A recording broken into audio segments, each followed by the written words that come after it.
I'm Shelley Young, owner of the Chopping Block, and today I'm going to teach you how to brine. What we need to do first is make our brining solution.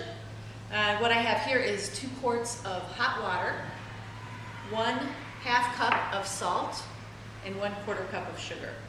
We're going to take this solution and we're just going to mix this together until the sugar and the salt dissolve in the water. The brining solution is used in cooking because it creates moist results. What actually happens when we brine is that when we take something like a pork chop and we put it in a brining solution, the salt, the heavy salt solution, is absorbed into the meat and it draws with it the moisture.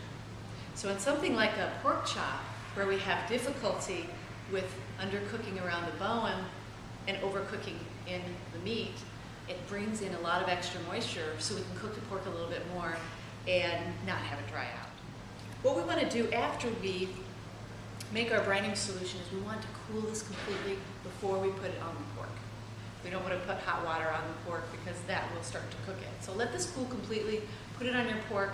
You're going to let this marinate for about an hour. Brining time, in terms of how we marinate, will vary on what you're marinating. We can marinate vegetables, we can marinate beef, we can marinate pork, we can marinate fish. Generally speaking, I do about 30 minutes per inch of thickness. After the pork is brined for about an hour, the next step is to remove it from the brining solution. We're going to put this on a couple paper towels and pat the outside of this dry. One of the things to know about brining is that it does impede browning.